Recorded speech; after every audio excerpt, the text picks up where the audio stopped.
Hello, everyone, and welcome to another episode of Justin the Food Entrepreneur Show. I'm Justin Bizzarro. I'm your host. That's Bizzarro.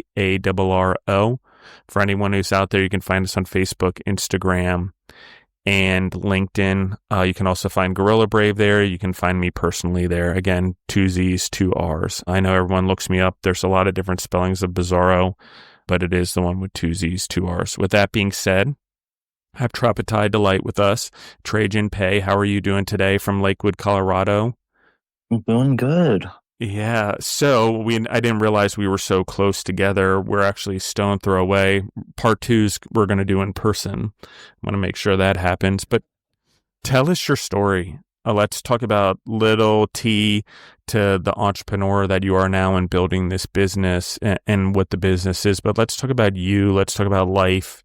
Let's talk about your journey. This is your show. I don't even I don't even know where to start with that question then. I don't know. So I guess I'll start with I'm 21 years old. There you go. Yeah. Um, yeah, I don't know. I think it's a very broad question. I mean, I think Let's talk about your peers. You were doing something that probably most of your peers aren't doing by starting a business so young. Yeah. Why? What's driving you? Yeah, so I was at CU Boulder for a while, and then I dropped out this last fall semester. And then I think the reason why I went to entrepreneur, I think when I realized that I could do more, or that I felt like I should be doing more, was when I started doing sales. So I was doing door-to-door sales for about a year, maybe a year and a half. And then that's when I realized, okay, maybe I don't want to do just computer science. I don't want to be sitting in an office for the rest of my life, 9 to 5, you know. And I think entrepreneurship is what I like about it is that it's very challenging, but also the challenge is always shifting and changing. So I think having the ability to adapt and change on the fly is really important. And that's what I like about it. I think what I've kind of discovered about myself is that there's nothing really specific that I'm super passionate about. But the thing that I'm super passionate about is learning and growing and seeing my progress over time, which I think is what the case has been. Because when I started discovering that was when I worked at Staples before door to door. I was working at Staples, and then I got super into the sales aspect on that side, right? So then I got super into learning about different printers or different chairs that I was selling and getting people to sign up for the rewards program. I was like, I don't give a shit about chairs or printers. But then I got into door-to-door sales, and I was doing roofing and solar, right? And roofing was something that I never thought I'd ever get into, but I got really into it. So like learning the entire process, learning about insurance, learning about the different types of shingles and upgrades and everything like that. So then basically I discovered that I can just get really into something that I can see myself progress in, which I think is why I liked computer science before, the coding aspect of it, because it's like the problem solving. And I enjoyed being able to see that growth or see me learn over time. I'm going to emphasize this. Wow, I've never actually talked about this, and I don't know that I've ever put words to it. Kind of tapped on in one of the books I've written that I've never released, but the part on not knowing what you're driven by, that's an interesting thing. I know that feeling.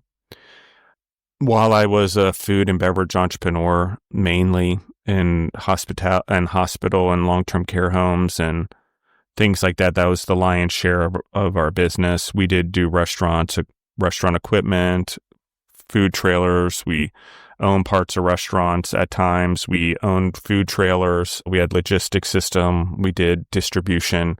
We did work with co-packing, both acidified, non-acidified beef jerky. So we got into a lot of things. But one of the things that I'm going to emphasize, one of the reasons we diversified the way that we did is because what I learned that I was good at, or I learned that what my the seed God put in me that I needed to grow was growing the humans around me who would grow businesses. Ultimately, yes, did a lot of the business ideas root in me or within my family or within a business partner and me, depending on how the businesses were structured, yes. But the part that's the most enjoyable to me always is building the humans and building the businesses themselves, not necessarily what's being built.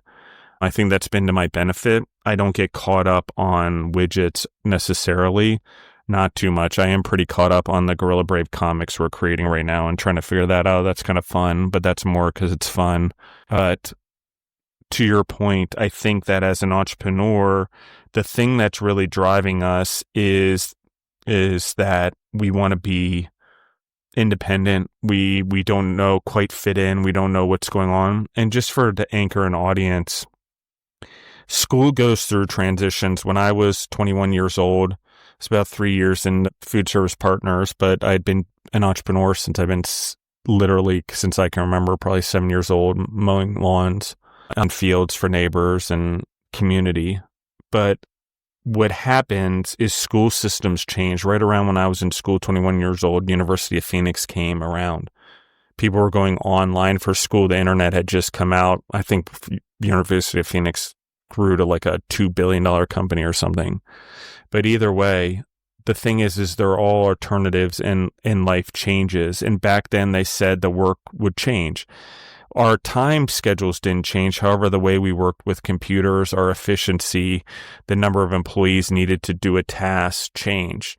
And I'm going to emphasize this with everyone just on this topic. Right now, our school systems in the United States are not catering to be workers or to be the future economy of the world, and definitely not helping us to stay in food. Okay. So we're going to talk more about the topic, but I just want to emphasize something.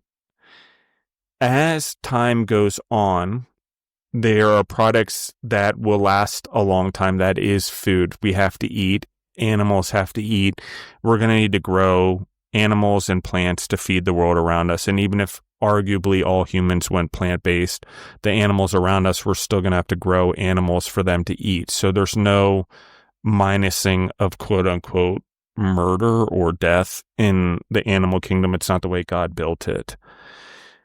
But that being said, we have to adjust. And in adjusting, what's happening here is more and more kids are realizing that the educational process is not fitting. It's not fitting them, and parents are like, oh my gosh, what are they going to do without the education? Yes, I agree. Education's important. I have one. But I also think that right now, the educational system is not helping kids for the future. They are not helping children become better suited for the world ahead. The world ahead is AI. It's less working for a business and more creating your own businesses, experiential experiences, especially in food and beverage. Population grows. We do not die like we used to. Why was I in long-term care and hospitals? At first, it was the baby boomer population. But then as life went on, what happened in the hospital system is that the population keeps growing. A lot of areas have problems where schools are closing because there's not enough kids. That is a problem. I do agree in the United States. However, it just means the population's moving. It doesn't mean that it's not going anywhere. So let's talk about your story. Let's talk about building a company. Why now? Why this? What is the company you're building?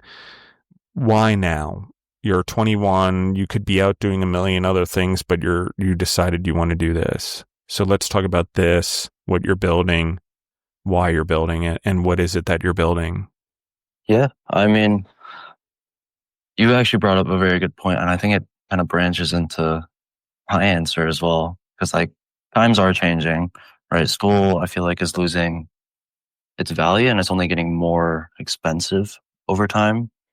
And the thing with the field I was going into for computer science, that's a very tricky field right now, because I feel like so many people in my generation were told by their parents, like, okay, you go the safe route, you get this degree. And a lot of us were like, okay, computer science is going to be a very safe route, and everyone's going to want computer science jobs.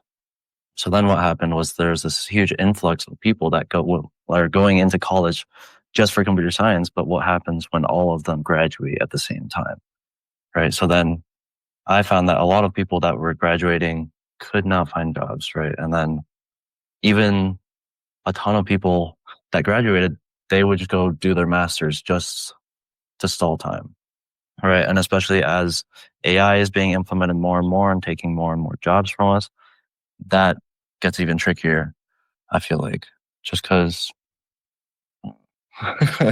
there's so many of us that had this like promise in our mind that are like, okay, we're going to have a safe, secure job. And then being hit by reality all of a sudden and AI being implemented. So for me, that was like, okay, why would I go to these classes and finish this degree when I'm not learning anything at the pace I want to, or I am going and it's just not helpful at all for anything I want to do? So then I guess I started TropiTai Delights. TropiTai Delights, I guess, whole overview is Taiwanese-Hawaiian dessert shop. And the reason why it's Taiwanese-Hawaiian is because my mom was born and raised in Taiwan, and then my dad was born in Hong Kong and then raised in Hawaii. So then the fusion kind of is me, right? Also. So then how it started originally is my mom's idea. She wanted to do a restaurant, whereas now I've kind of shifted it over to like a dessert shop. The reason why it's just me now is because we were working on it together for a while, but eventually we could not get along. I want to say, I think there's too big of a generational difference. So there'd be times where I go to her and be like, okay, we should do this for marketing's sake, brand's sake, or even efficiency's sake, and she just would not understand. I think she grew up in a very different culture and a very different time. So there are a lot of things that she is just not willing to learn or compromise on. So then it got to the point where I had to go to her and be like, okay, either I need to back away from this completely for my mental health's sake, or I need you to let me do this on my own. And I say now, luckily she was generous enough to let me do that. And that allowed me to shift it over to desserts, which is kind of what I wanted to do in the first place. I feel like what she had in mind was just too much on the menu. I'm very big on less is more. So I wanted to have a more compact menu that would help with having a concise like, brand and make it easier to market from a sense of, oh, we're just a dessert shop rather than, oh, we do this and this and this and also this, if that makes sense. I love this. Let's talk about the desserts themselves real quick. And I'm going to get back to what we just talked about. But while we're on the topic of the desserts, let's anchor it. What does it look like? What's different about it? Because I like this a lot. It's one of the reasons I think that we need differences. We need what I'll call variations of the palate like this. I like this idea. Gosh, Colorado needs more diversity in our food so bad. It's kind of crazy in a lot of ways. But so this is promising for me. I like this. But let's talk about what the dessert is itself. What is it that you're serving, how you sort of came up with these items. And then I'm going to go back to what it's like to even open up a business. But let's just start with the desserts themselves. Yeah. So right now it's mainly just the Taiwanese shaved ice and boba. In the future, I want to do malasadas, which is like a Portuguese donut that's super popular in Hawaii. But the Taiwanese shaved ice is a little different from what a lot of people might think of, especially in the States. A lot of people might think of like Hawaiian or Italian shaved ice, which is basically just super finely shaved ice, and then they pour the syrup on top of it. Taiwanese shaved ice is you can get away with like a creamier texture, but still airy at the same time. And then the actual flavor is in the ice itself. So you don't have the problem with the Hawaiian or Italian shaved ice where you get to the middle and it's just ice, right? So it's just flavored throughout. And I want to say mine, it probably isn't exactly how Taiwanese shaved ice is usually. I'd say traditionally, what they have is this huge machine that freezes liquid. So they have these like ice block makers, and then the machine that's separate from it to shave the ice. Whereas, and I think the machine I have is getting more and more popular nowadays. But I got mine from Taiwan. So then I guess some would call it like snow ice. Basically, the way that one works is there's a drum that's connected to a coolant and then a blade at the end. So basically, whatever liquid you pour into it, it'll instantly freeze it and then shave it at the end. So I'm able to get away with some cool things like putting non-dairy creamer in it to get it a creamier texture so it doesn't melt as easily, so that it's creamier, like I said, but also still airy at the same time. And then also whatever flavoring syrups or flavor I want to go for, I can just, as long as I can mix it in a liquid, it'll freeze over. Well, maybe not like hard liquor, but yeah. And then the malasadas will be cool. I think malasadas, I've just always liked malasadas growing up. So I used to visit Hawaii every now and then. And they're definitely not popular in Colorado. Like I can't really find any. Yeah, I was going to say, like, talk about something. And donuts in general are pretty popular in Colorado, so I can see something like this doing very well.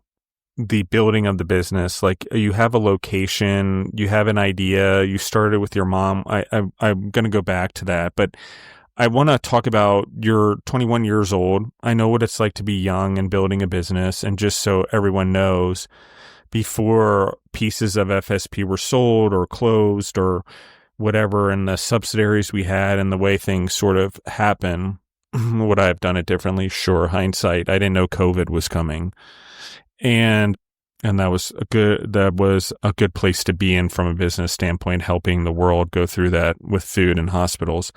But one of the things I want to talk about is opportunity that you have. I think at 18 years old, I had saved a lot of money. I had worked as a kid. I had money put away for college, and my parents let me put that money into a business, into Food Service Partners, and be a part of that and grow a business and learn what it was like to do that business. And then for college, my parents were very fortunate enough to help me get loans to go to school. And then eventually, as business was well enough after I graduated, those loans could be paid off. My parents did help with that because their businesses did well, mine did well. But that's the thing that we're talking about. There is support from a parent. There is also the support from the parent being like, okay, I'm going to back off to allow this to develop, allow this human to grow. I can still be a guide without having control. I think that's a big part what's going on here. And I agree culturally, our parents can be different than us, particularly in families from strong cultures that really align in the family dynamic, that make the family dynamic difficult at times when it comes to business. So let's talk about building this, designing it, making a shop, finding a location. How are you doing this? What does this look like for you? So, I mean, you're ordering equipment from overseas, right? You're starting to juggle all of this. You're financing it. Let's talk about that. yeah, so a lot of pretty much everything is just me figuring it out as I go. I think self-efficacy is something that I've really been trying to build for myself, which is just like having the belief in myself that like I can actually do something. So then since sales, I was kind of in the mindset of, okay, if I just throw myself into a situation where I have to perform or I have to make it work, then I'll make it work. You know, which has worked so far, but a lot of the times for the business, it's been maybe I bit off a little bit more than I could chew, which has been a struggle throughout. And I'm sure I'm sure like every other entrepreneur can relate. And for me, I haven't been able to like prove anything quite yet because I am just starting. Our grand opening was March 1st, right? It's been in the works for like the entire thing has been in the works for like about a year or so. I want to say maybe a little bit more. And then our grand opening was the 1st of March. So we haven't even been open for that long. And then where was I going with that? But yeah, it's been a struggle. I think originally I was like, oh yeah, there's so many resources available online. Surely I can find something to help. And I thought there'd be like a step-by-step guide online. Honestly, I thought there'd be something I could go to, refer to it every now and then, especially when I was like finding the lease. I was trying to get licensing and registering the business and everything of that sort. And I couldn't find anything. Like there are snippets, as soon as I knew what I needed to do, I could figure it out. But the problem was always just, oh, I don't even know what I need to do. Right? Like I don't know what I don't know. It wasn't until recently that I had to talk to a different business owner, and he mentioned a course that he took with the Small Business Development Center. And I'm like, oh my God, that would have been so helpful. Like starting everything, like just going to someone and be able to consult with them. Cause I had reached out to some places, or I'd like specifically Small Business Administration, and they never responded. So I was like, okay, yeah, I'll figure it out. And yeah, I'd say for financing, I'm in a very fortunate position. I want to say, a lot of the money is coming from my grandpa's will when he passed. That was inherited by my dad, and luckily my dad is letting me use a lot of it for the business, invest into my future. And I think coming soon, I'm probably gonna have to pull out a loan for the business anyways. But I was very fortunate to have that money to start. I want to say. Yeah, let's talk about building it out, designing it. You talked about ordering equipment from Taiwan. I know that experience bringing in restaurant equipment and stuff internationally. You're juggling a lot here. You're trying to build a business. You're doing it for the first time. You're also renovating maybe a space. I don't know how all that happened. I don't know if you did it yourself, but let's talk about this, like what I'll call the scars that lead to being a good entrepreneur. Yeah. So I guess we'll start off with designing. Designing was a nightmare, or like even coming up with a name. Because for a while I'd spent so much time on what was going to be the original name, which was going to be Sunny Islands Cafe, and the logo for that. And then as soon as we got everything set up, we put up a sign in front of the store, got that installed. And then I like finally heard back from the USPTO telling me that I was declined for federal trademark. Not like I didn't know that I wouldn't even be able to federally trademark, but I had applied anyways. So then, because eventually I do want to expand, or I want to have the option to expand if I want to.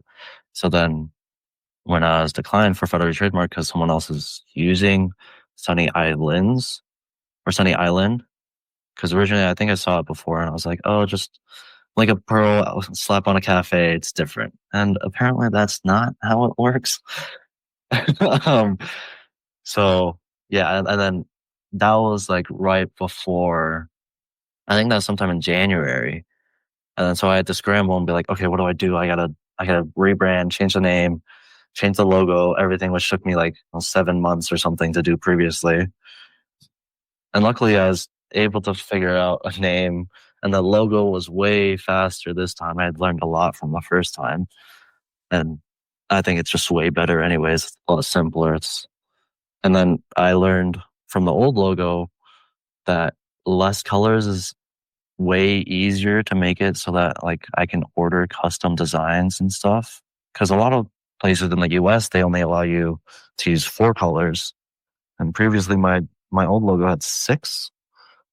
So then one, it's cheaper, and also two, like if I had the other one, I wouldn't even know if I could find places for the stuff I wanted to do. So cutting it down to 4 was way easier. Having a simpler mascot, and then made it way easier doing it again, I want to say. So I guess kind of lucky that someone else already had it and then I got declined, I want to say. Because I think the second time around it was way better. And I think the name is better, the logo is better.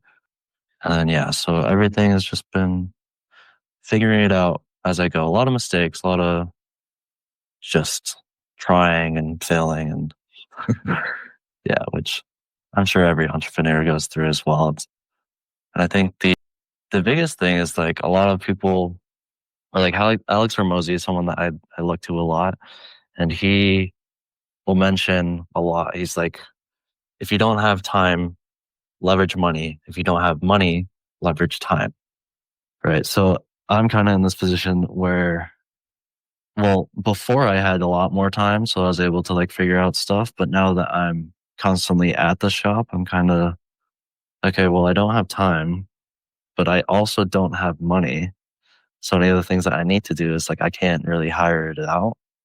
So I'm in this like position where it's like, okay, how can I give myself more time, but also not spend too much on like payroll or like debating whether or not I should hire a marketing agency or if I should, you know, spend all of this money on other stuff, or even debating whether or not if it's worth it to invest in different machinery just so that I can get away with less employees during a shift. But yeah. I think you have a very unique product. And I think that, well, one of the things that I like about it is it's different. I think it also, your concept leaves you room to grow in many different directions. It doesn't need to be defined fully just yet. And you haven't found your superstar of your show. You may have an item or something you discover or pick up on Taiwanese, Hong Kong, Hawaiian, whatever that's a popular item that may be the thing that becomes the star of your show. I don't think anyone, when NSYNC came out, that Justin Timberlake would be the star of that particular thing, just to use an example.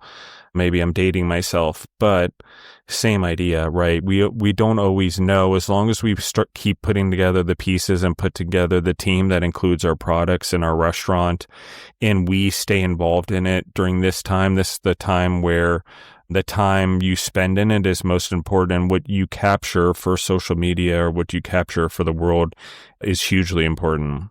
As the individual involved, you are the entrepreneur, you are the story that will leverage the business. Will the business eventually be able to tell its own story? For sure, but not right now. You're the story, you're the business, you're the brand. And so right now for you, I think you're going to find a lot of that. The time that you're referring to, that Alex is referring to, is actually what you're doing right now. You're investing in it. You're getting to know your business better than anyone. And you're seeing the customers' reactions. You're getting the feedback. And if anyone's going to experiment with stuff right now to test it, you are, right? So I think that there's a lot there, but I agree with you on payroll. I agree with you on equipment. But again, no one knows the answer better than you do. You're the one living it every day now. It's every bit of time that you spend in the business is making you better at your business. And you have a growth mindset. So I think you're probably absorbing everything like a sponge right now. As much as I can. Yeah. Yeah. I agree 100%. I guess I've never thought of it as like spending the time. Like being at the shop is actually me investing my time. Yeah. That's a good way to look at it. I think I've been kind of stuck in like, okay, I have other things that I need to get done or that needs to be pushed out. But it's just since I'm at the shop, I don't have time to push out those things. Yeah. But I think it is a good point to make sure that I am there. Because like you said, I am kind of the face of the company. I am the story. And also just getting to know my customer base. And that was really nice. 28 years later, almost post the big company, but just being an entrepreneur in general, there were times I didn't spend enough time back in my businesses learning and finding efficiencies. And the efficiencies you learn now, you just talked about it. Is it a piece of equipment? Is it another employee? As you build that, you build a model, and then that model becomes replicable. But everyone, an employee you're paying or someone that there's a financial transaction, they're not looking at the model the same way you are, for sure. No doubt. And so your ability to do that right now and build each individual piece is a good habit. And I say this to entrepreneurs all the time. You got to keep moving beyond that. It's like, okay, now I've built every little piece in my business The business is set. Okay, I have a team that's running it. I'm starting to step away. I'm starting to work on my business instead of in my business. But the same method that built the original place is the same thing that scales the business. It's building little pieces and getting better at the pieces. We talked about the logos. I mean, people used to make fun of me all the time. I spent a lot of time working on logos or working with design teams or understanding colors and design and replicable. Well, it mattered when you work with a franchise or you're working with someone and they need to replicate things out. You need to have an understanding of the things that are going to be everywhere of the business. So if everyone looks at the logo and the naming, and that's the thing that's first. And I know everyone's like, oh, name doesn't matter. Name it whatever. Do whatever with the logo. If you're a software company in the software world, great idea. In food, not a good idea. No different than if you pick a stupid location. You can't beat the location. It's impossible. Okay? Sure. You can market it. You can do whatever. But if people aren't willing to go there, they're not willing to go there. I see a ghost kitchen like this in cities all over the place. They built these ghost kitchens thinking people would come to the ghost kitchen to get food, but they build them in the worst part of town. Well, no one's going to go there to pick up food. Not even the drivers. So like these are things we have to think about when we build our businesses. Same with the logo. We become really good at the things that everyone's like takes for granted. Oh, I'll just hire someone to do the logo. Well, guess what? I don't have the money, so I'm going to use AI. Okay, I can't create the posts. I don't have time to do it. I don't have time to create the pictures and do everything. I've got to use AI, a free resource now. Big deal. Those who learn to integrate with AI right now in their businesses as they're building them have huge advantages. It will be a game changer. And people are like, oh, it's going to change the wealth gap. Of course it is. So did software. So did things. Yes, it temporarily changes wealth gaps until things even out. But those who get ahead of it and are first adopters definitely have an advantage. So I think that that's for the audience and for you is I think you realized what was expiring your career choice, and that same thing that was going to expire your career choice may be the very thing that helps you grow your business. You know, things like that I've had to learn as well. I've had to learn to not resist the things because they might do something. I've learned to lean into them, especially AI. I love it in craziest ways. I didn't even know it was possible, and it is different, but you have to work with it. And so let's talk about you're big in absorbing. You talked about Alex Hormozi. We've talked about lots of different things: growth, absorption, mentors, individuals who invested in you growing up, stuff that led to this. Because I think what I'm going to try to anchor for the audience is often we hear we left school and we're expecting hardship, but it's not really true necessarily if there's a support system, if there's the ability to grow a business and the humans willing to grow. And I'm going to anchor this for everyone before we respond. I'm going to say this to everyone. The educational system as we know it has to change. And here's why. It made sense when we only lived 50 to 60 years and needed to retire at 55 to 63. And then we only lived maybe 5 or 6 years after retirement. That we only had so much education. 22, 18, 22, done. Okay, then everything's higher degrees, whatever, for whatever purpose to try to get your money back in a short period of time. But that's not the world we live in anymore. And the world that we live in is changing so fast that to look backwards and do case studies, while it's important, it's not as important in living things in real time now that AI, the cloud, and everything captures them in real time. So the difference in the educational system is less facing backwards and more facing present within weeks, within days, within even hours of being able to learn things on a contextual level right in the moment, being able to apply history to it and looking back, but having the lessons. And so what's the second part of this? The second part of it is that as humans, our education will be a subscription based.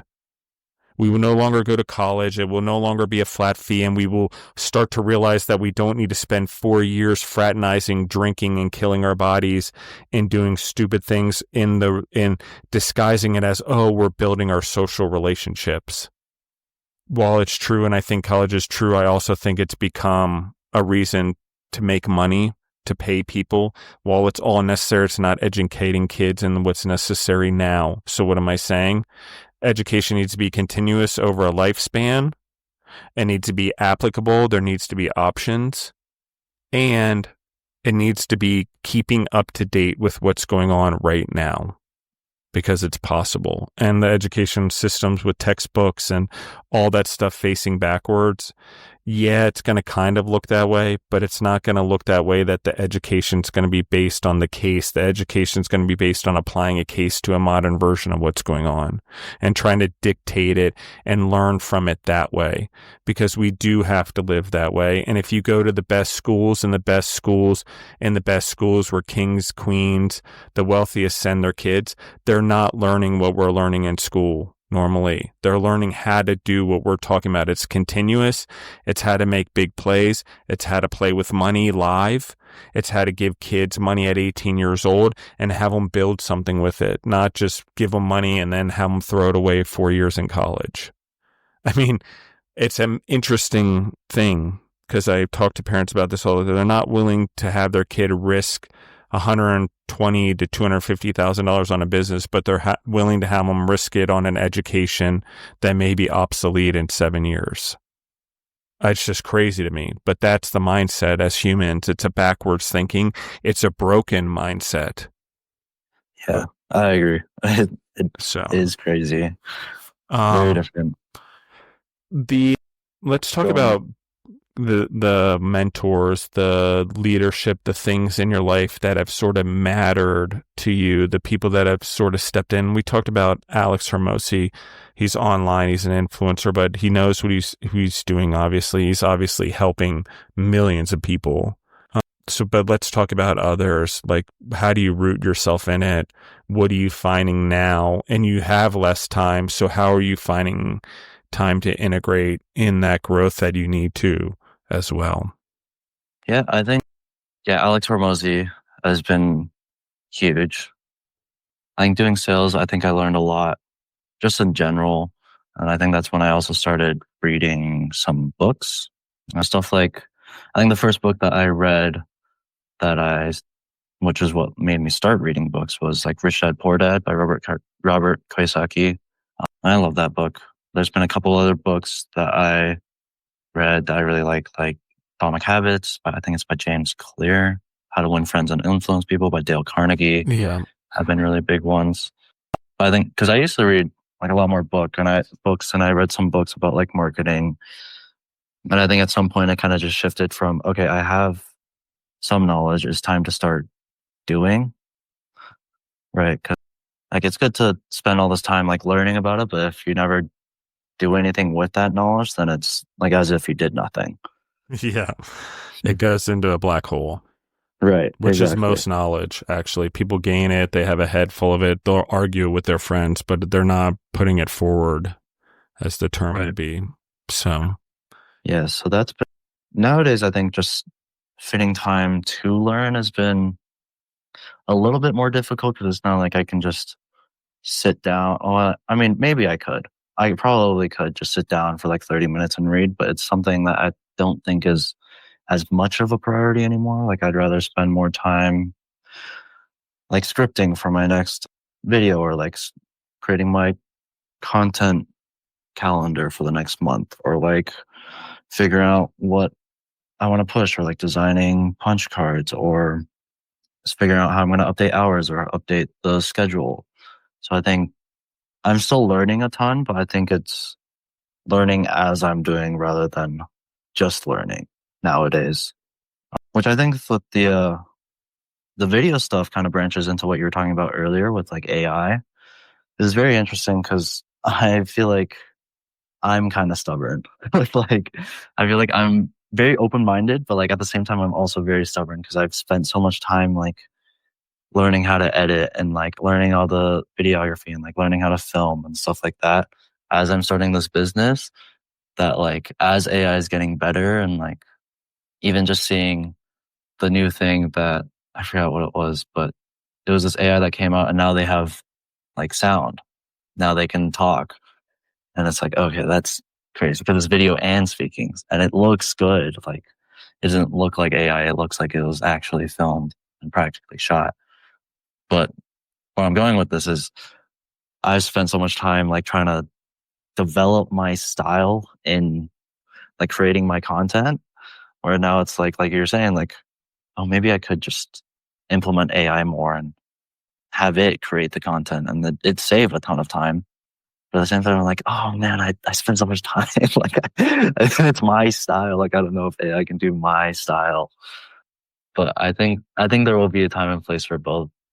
And maybe I'm just I'm teaching in my style. That's what but I agree with you. It's when you spend so much time writing, posting, creating content, and then seeing it. But the thing is the speed by which everyone else can do it. I don't know that more is better, but I do know that you probably have a lot of good content. You have a lot of good stuff. And I bet AI could help you plug in content into your system versus just using it to do it.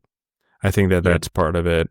I think ideas generation, what especially with the background that you have, as well as the cultural references your food has, I think there's probably greater food that you could introduce that, Dubai chocolate. I don't even understand that whole thing. Still, I don't understand, but it's very popular in kids, and our parents didn't understand Kool-Aid, so I guess it's the same.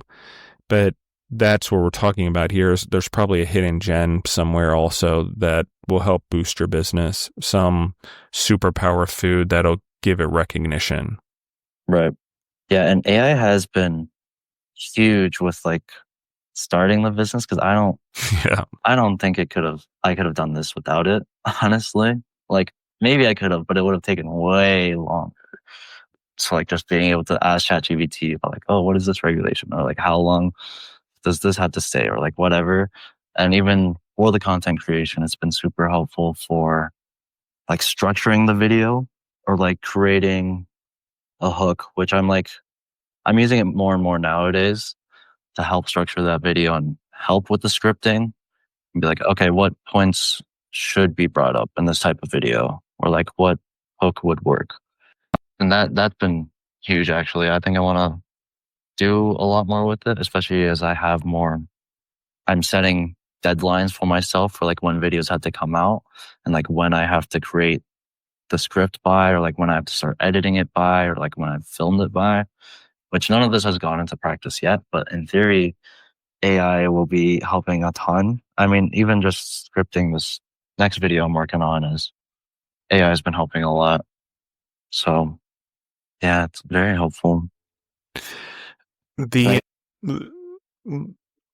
mean, I don't know. I guess one of those things is you got to know what you're looking for when it comes to AI. You got to at least know a system or ask it the right questions. It will lay out a map for you. Anyone who's out there, I hate to say this, but if you want to build a business, you're like, oh, how do I open a blah, blah, blah shop at this address? And you typed it in, it would give you a roadmap. You'd have to be a little more specific than that in the details that you wanted. And you still have to use human intervention, no different than you would get advice as an entrepreneur from a consultant or a board member or an investor. You need to filter it, guys. There has to be discernment. But it is the same thing for the audience, and you already know this. You're already doing it. Your generation, I think, understands it a little bit better because you're growing up with it. But the information is important, but it still needs to be flushed. You still need to filter it. Like if you took it, would it make you money, or could it do well? Yeah, no doubt. I think it's possible. But I think ultimately, if you're going to own it and you're going to have the endurance to last 20 years in a business, you have to have a personal thing with it. You have to filter it through yourself.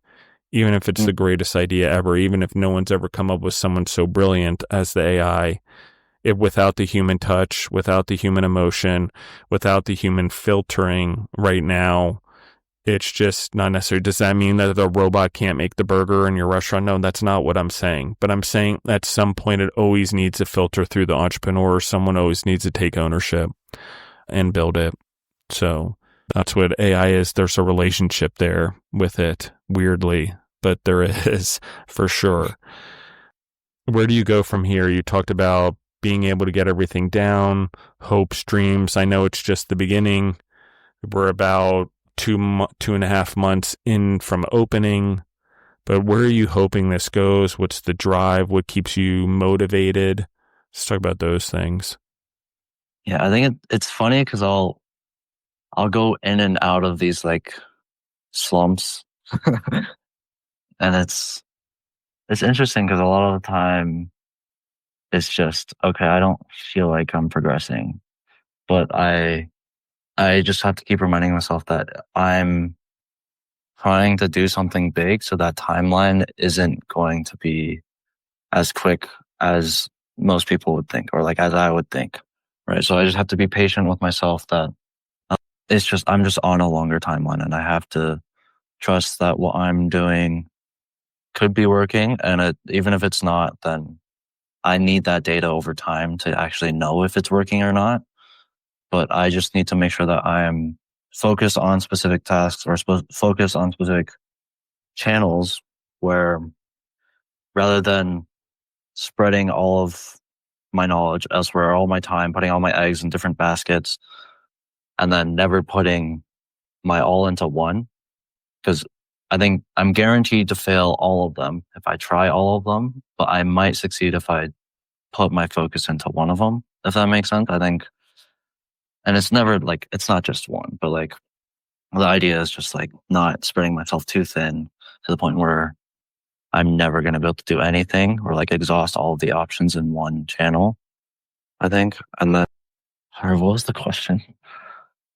No worries. You're answering it, but I think we talked about the future. Where are you hoping this goes? Multiple stores. I mean, you talked about big picture. Yeah, I've been very big on trying not to look too far ahead. I mean, I have my like dreams and ambitions.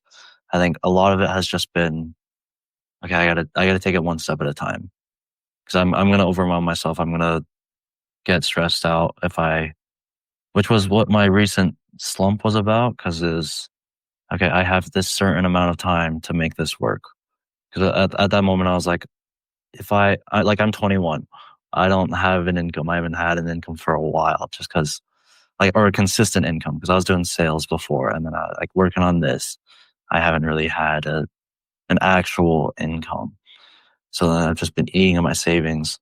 And then I was like, okay, if I want to pull out a loan, is that possible? I might have to co-sign it with my dad. Or I think what really like got me out of the slump was what I talked to my dad and I talked to him about it and I was like, okay, if everything keeps going the way it's going right now, I have this amount of months. And he was like, okay, no biggie. And then my head, I was like, what? But he said it in a way, it's like, okay, he's not worried. Like, why should I be worried? Because he was talking about, yeah, that's just normal, right? That's how most businesses are going to be, right? It's not going to be a while before they turn a profit. So then realizing that, I was like, okay. And then he also mentioned of like getting a business plan, which is I'm now at a point where I have a sense of direction where it's like, okay, if I want to pull out a loan, it would help a ton if I had a business plan, like structured and formatted. So then, like, how do I get that? So now I can go to the small business development center and tell them exactly like, okay, I want to pull out a loan. This is my goal. And like also having that like motivation that I was like, okay, I can actually do stuff now. I'm not just bummed out. I can like start implementing this. Like, okay, summer's coming up. I can do seasonal drinks. I designed the punch cards. I can do that. I want to start on this content creation calendar and try and stick with it because I think that's my main focus for Traction Channel is Instagram mainly. So I was like, okay, trying to go all in on that has been a lot more helpful and a lot more motivating. And I think long term, like obviously it'd be awesome if I could open multiple locations. I think like anyone in the food industry has the same goal almost of like multiple locations or becoming this big brand. But right now it's just been, what's my next step? Because I think anything in life is just the hardest part about moving forward in life is knowing how to move forward. I feel like, because once you have direction, it's easy. Taking the actual steps is easy, but figuring out what those are is the difficult part, which is why I think entrepreneurship is so much harder than like a corporate job. Because a corporate job, you're told what you need to do. Whereas entrepreneurship is kind of like, what do I need to do? It's like I have general ideas, but how do I do that? Yeah, I think it's an interesting dilemma. There's like a testing, a dipping in the pool, testing what works, what doesn't work, and having the time to do it. Like time is a weird thing. Like there are times when I can work on things or find times and I think I can keep doing something, and then all of a sudden the business or the podcast or consulting or coaching or life demands more. And the balance is the hardest part, guys. And I will say another thing that I really have started using AI for is balancing out my schedule better and optimizing the times that I eat, the times that I sleep. Starting to use that more and more. I use both a Garmin and a Whoop. You guys can see that. And in the bottom, guys, is the Gorilla Brave Whoop group. I don't know if there's anyone in there yet. But anyway, I've set it up if anyone wanted to join. But anyway, it keeps track of steps, all that stuff. Why do I think that's important? Well, as an entrepreneur in today's fast-pacing world, as fast as we have to keep up, and I talked about AI, it's also our friend. It also is our personal companion. It also will probably know us better than any other human. Isn't a thing. Why? Because we can dump the information in there.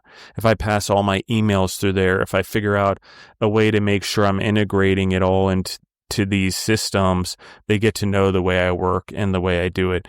And they are subscription plans, no different than what I'm talking about in the educational process. But, I've found I've had to do this, and I'm awful at managing social media. I'm great at creating this content. I'm great at having loads upon loads of blogs and information and posts to post. I'm terrible at keeping on the schedule of posting it. I don't know why.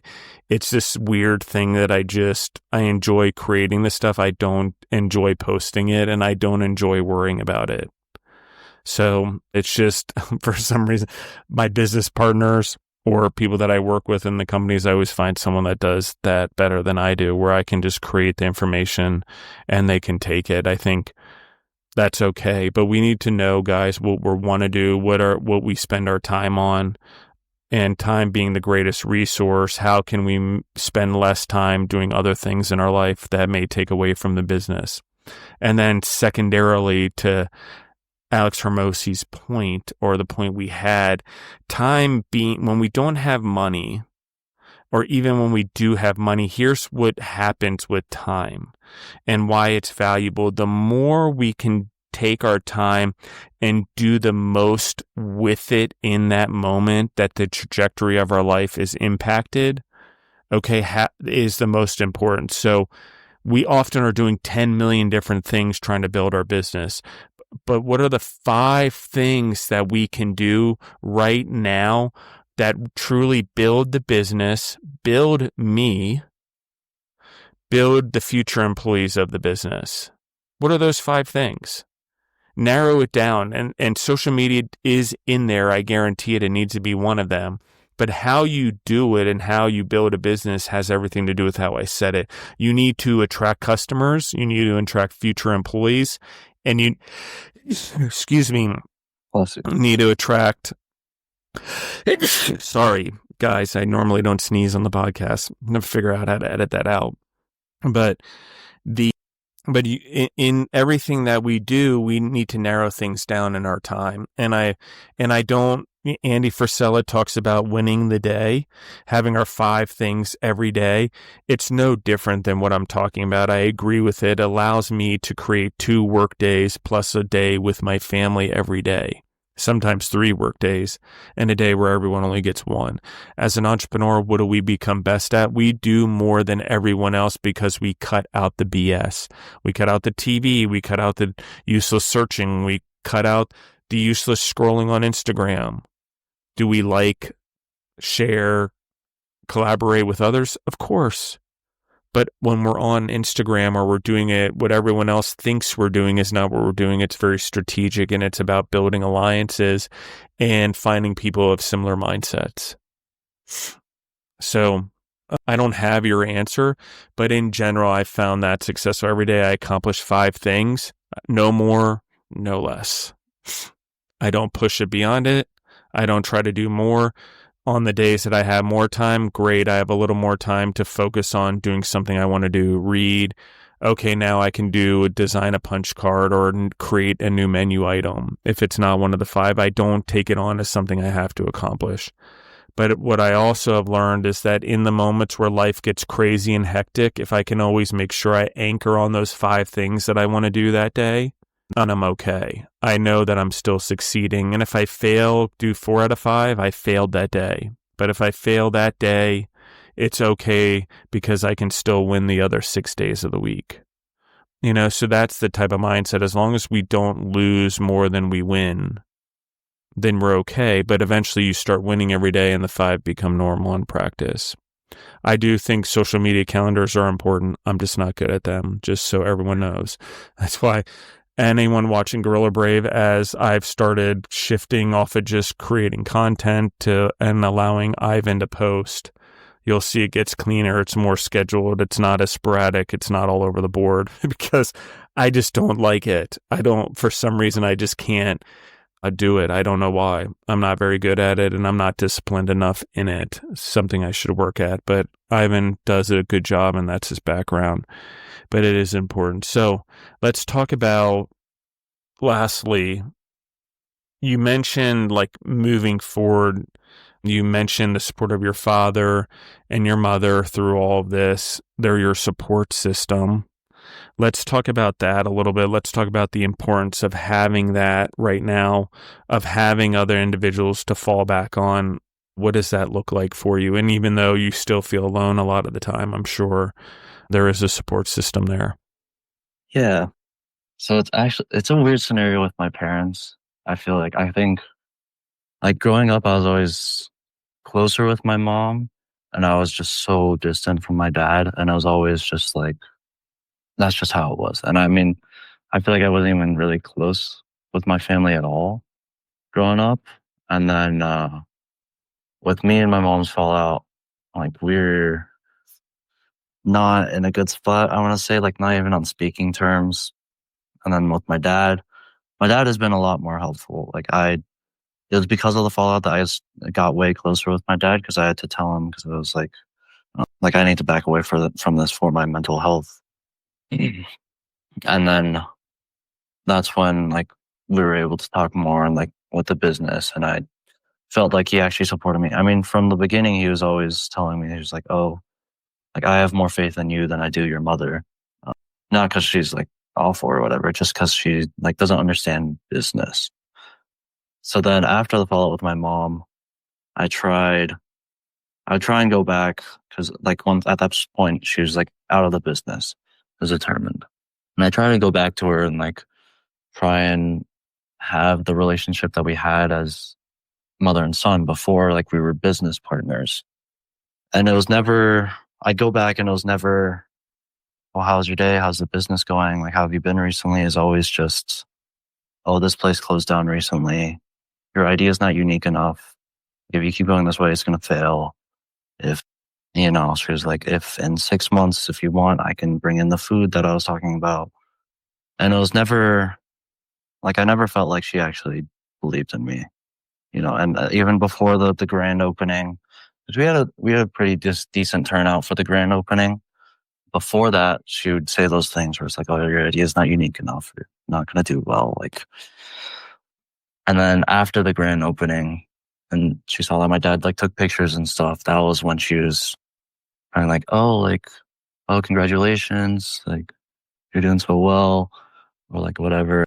And that was difficult because I was getting a lot of backlash before the grand opening from other people, from me like dropping out, or from other business owners. And as soon as the grand opening happened, people saw the success from it. A lot of people had a friendlier attitude towards me. So then in my head, it was kind of fake in a way, or like instead of going like just saying specific things, they would turn and be like, "Oh, how did you get this turnout?" Or like, "Oh, like congratulations, that's awesome, like, you did so well." And then like people that just like wouldn't even bat an eye at me, like all of a sudden they're talking to me, and I'm like, okay. So then going through all that, and then in my head having my mother be one of those people was extremely difficult. There was one time where I went back to her and I was being pretty short with her and being kind of standoffish because I had something shipped to my parents' place, and then I went to go pick it up, and then my mom was trying to help with stuff, and I was just like, she'd be like, "Oh, do you want this?" And I'm like, "No." And then I was being super standoffish, and then the thing that she'd helped with, I ended up just like undoing it and like throwing it back in the house. And then she ended up asking me, she was like, "Do you hate me that much?" And I said, "It wasn't until you saw a glimpse of my success did you start to believe in me." And that's been difficult. I will say, even though like my mom hasn't been the greatest support system, my dad has definitely stepped up recently, and I have great friends around me. And even at times where it feels like I don't have anyone, I just have to remind myself that it's like, oh, okay, even if it seems like they don't want to be there for me, like they do. Like they're my friends. They're like they want to be there to support me. Even if it's I feel like I'm being a hassle or like a burden for them.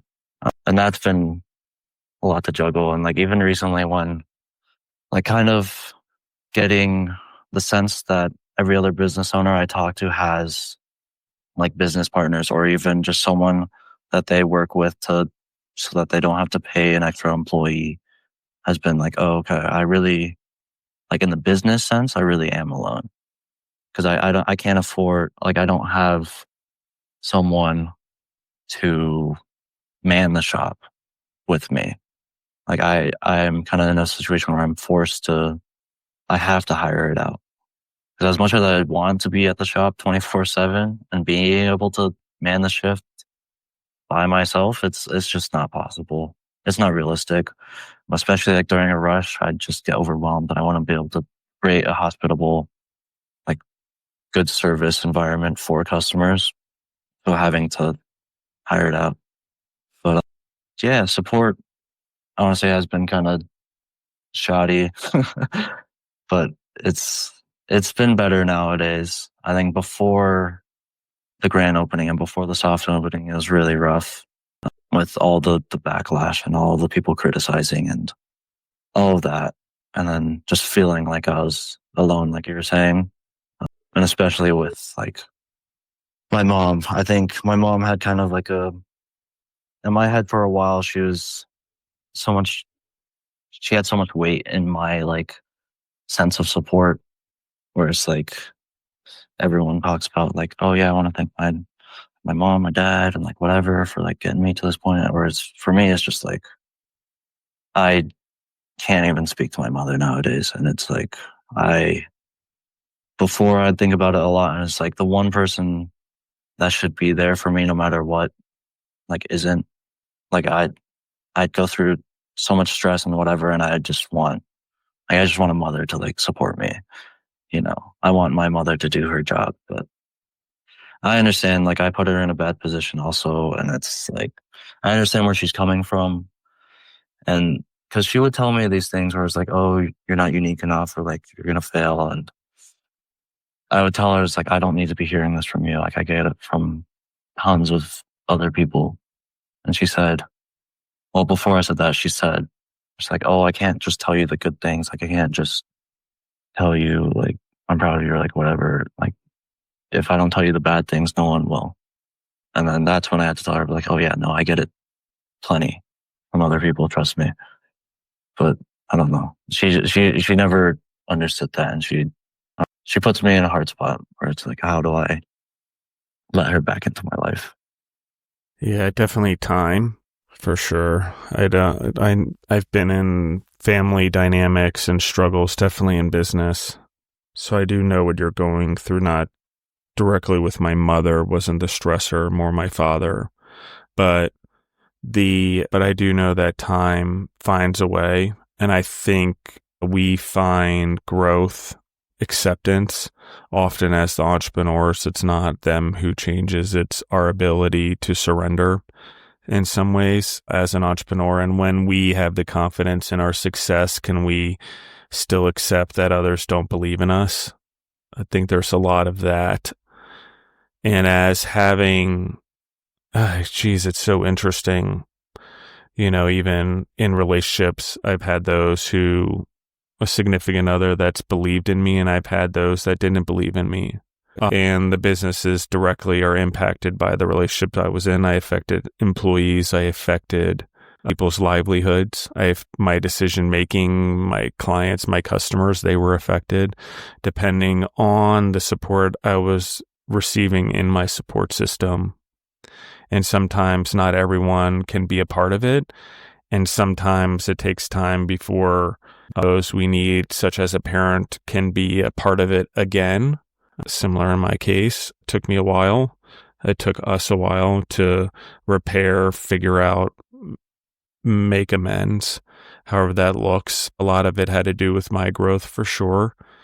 But that life is hard. And I will agree that as an entrepreneur, particularly at your age, there's a lot of individuals that claim to be entrepreneur or starting their online business or social media or whatever, but it's a big, big, big difference when you're having something tangible. You have to pay rent already.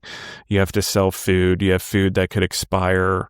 You have social media. There's a lot of competition, not in a way that you want to kill them, but in a way that people have a lot of different choices.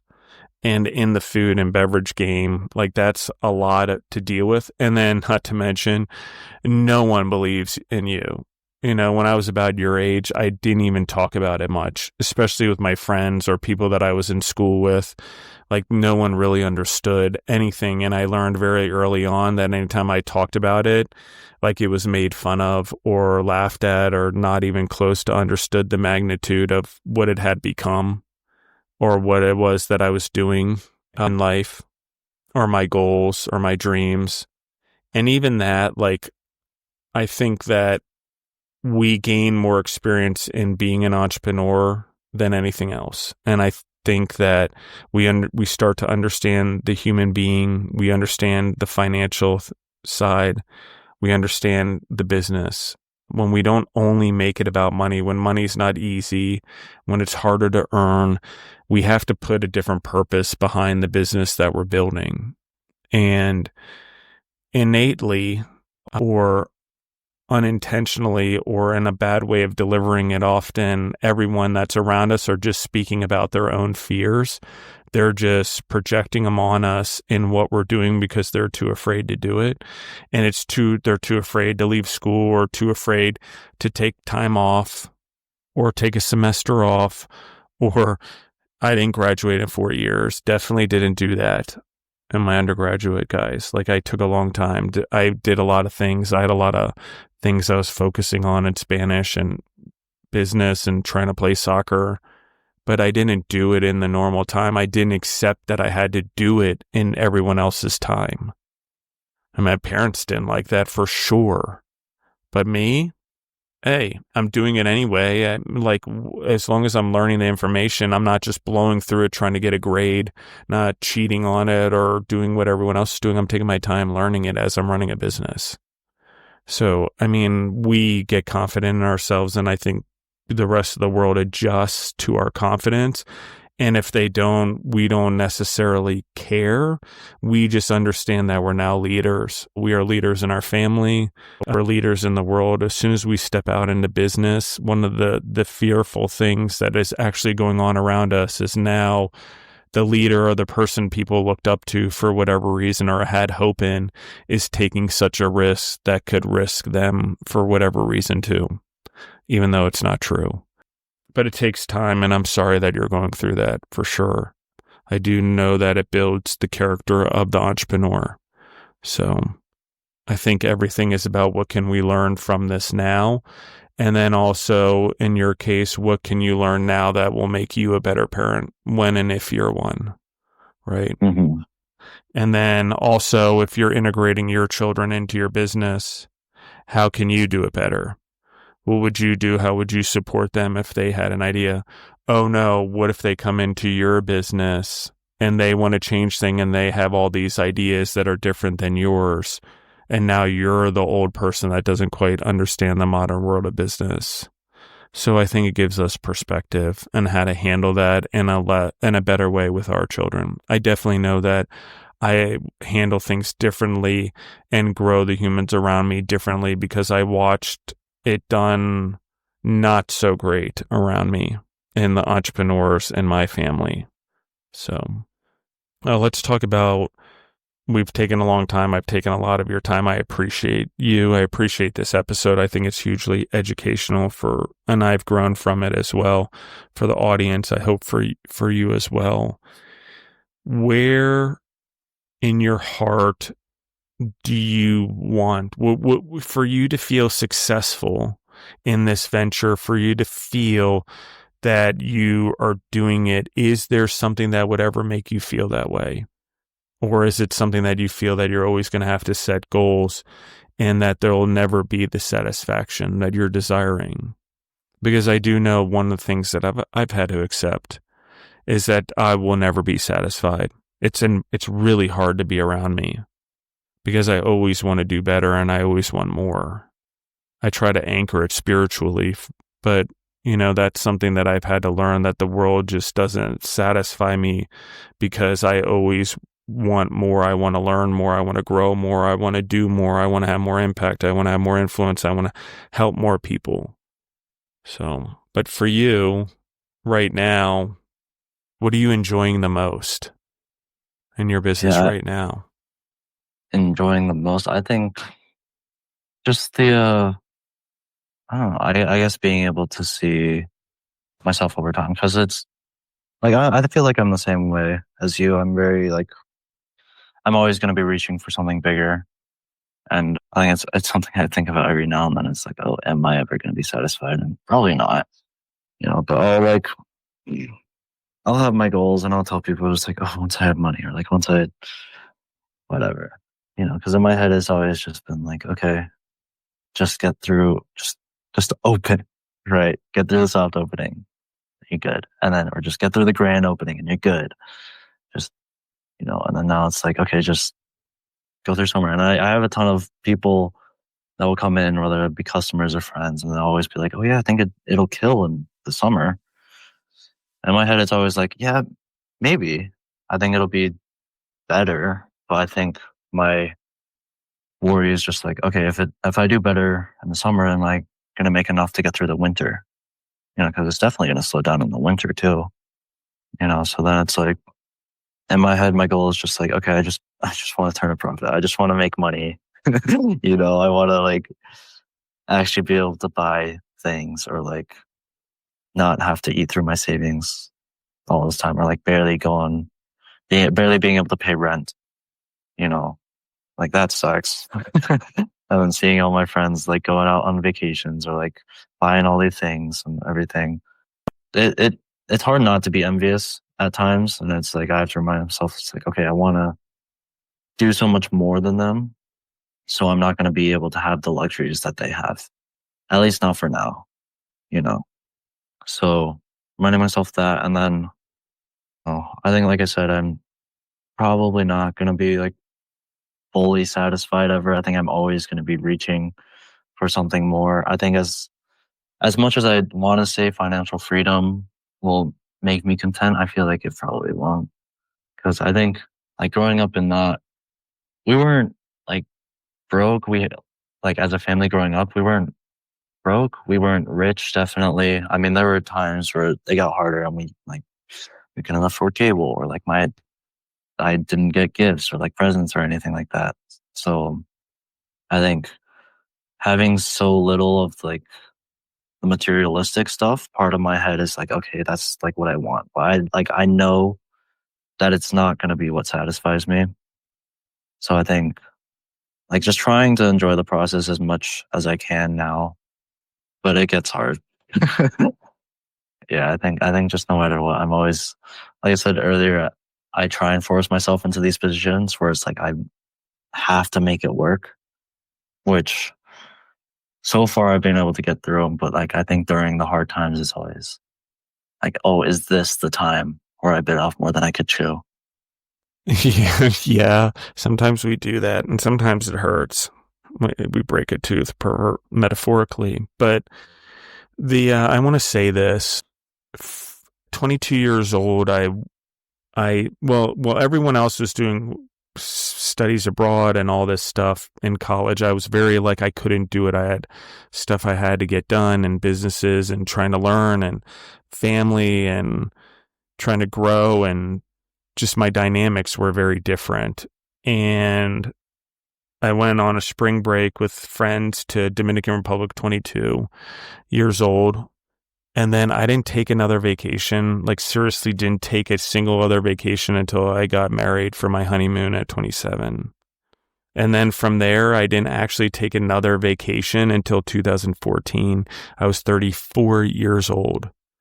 It took like almost 16 years of building businesses and being in it before there was a lot of freedom financially or to go on vacations, or even that. It was like eventually points built up because you figure out how to play those games as entrepreneurs. Hotel points, flight points, use credit cards to pay your invoices and your bills, build up those points also so they can pay invoices in case you need it. All those things build up credit in your business in case you need a loan. Duns and Bradstreet score, no different than a credit score.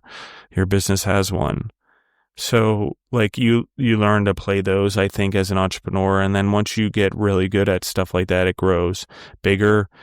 I think today's generation, you can do it in less than 14 years, easier. You guys have more at your fingertips, technology, social media, things like that. Marketing, advertising is easier, but we had advantages too. Internet, it didn't take as long to build businesses when we had those things. Or Facebook came out and we would use Facebook advertising before anyone ever used it.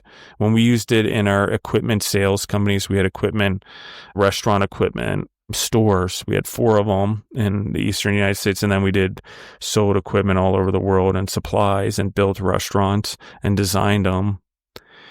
But we were doing when it was these little weird digital things on the side that made no sense. But let me tell you, the cost per click was like $. And you could get like 7,000 people looking at your page on Facebook for less than $1. So, people think that you're crazy and you're alone because people are making fun of you the way you do things. But eventually people still make fun of you when you do things and you have lots of money and whatever. And then they'll call you lucky, forgetting all the times they made fun of you 20 years ago for how hard you worked, or that you weren't on vacation, or what kind of life are you leading, or what are you doing for your children, Justin? Well, once you have the money, then they got multiple vacations a year. Then the family went to multiple places. Then there were multiple trips because we could afford that. And the humans that were in the business grew to be able to grow the businesses. However, can we get an extreme? Yeah, we can go to an extreme. We have to find balance. So I like what you said. Today was a good episode. I appreciate it. Will you tell everyone where they can find you online, where they can find your store, how they can follow you, how they can support you? Yeah, so right now it's just in Colorado, Lakewood, Colorado. Instagram is going to be where I'm most active. It's just at TropiTai, so TropiTai. And I'm on most platforms, but Instagram is going to be where I'm most active, like I said. And I'm Lakewood, Colorado, pretty close to Denver. I think I'm right on the edge. So, anything that we didn't talk about, or anything that you're feeling you want to say before we close off? I suppose not. Cool. Specifically, keep trucking, stay steadfast, keep moving forward, one step, one thing at a time. Get your master list together down every day. And I know what it's like to be stressed in front of customers and having to figure all that out. It wasn't in the desserts, it was in fried chicken. and wait times and trying to figure out better systems and sodas and desserts and doing it at massive volumes at NASCAR or horse races or the kind of business we were pushing trailers in, trying to build those businesses. And at the end of the day, what I found is the solution ends up being in, yes, hiring someone when you don't think you're ready, but also in finding a system that allows people to wait for service, but upsells them during the process. McDonald's is doing a great job with that with the kiosks. Instead of people waiting in line, people stand at the kiosk, and by the time they get there, they're averaging $1.30 more per bill. But it's, how do you engage your customers to buy more, or how do they maybe pick a base or pick something while they're waiting in line? I don't know your business. I'm going to come visit though, just so the audience knows, and I'm going to get some reels and some photographs and stuff for me, and at the location, so we can do that as well. I'd love to try it. Yeah, definitely. Yeah, just let me know when you're stopping by. I'll make sure to be there. Yeah, absolutely. Everyone in the audience, like, share, comment. That's how the episodes get noticed. If you're a fan of the show, you're a fan of TropiTai, do that. Like, share, comment on the Instagram. Like, share, comment on the episode.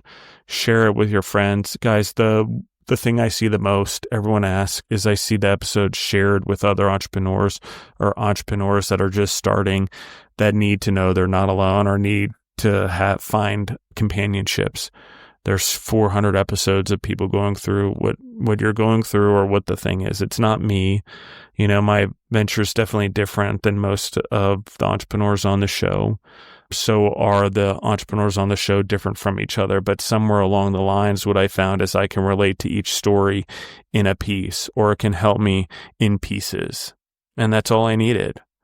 It's the little pieces. And community, fellowship, find your groups, guys. Find your entrepreneur groups. Find your fellowship. Find people like you that are in a similar spot as you, and surround yourself with them. It took me too long to figure it out. It was like 29 before I really figured out that I needed to stop keeping up with my friends.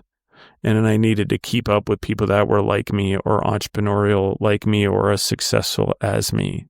And by keeping up, I don't mean keeping up financially or whatever. I meant keeping up with the lifestyle, or the going to the beach all the time, or whatever. What I needed to keep up with was the knowledge, the intelligence, the growing myself, the education, the listening to other entrepreneurs who are going through similar things, so I wasn't alone, or so I wasn't making as many mistakes. That's what I'm saying. So, love you guys. I appreciate you guys. We're out.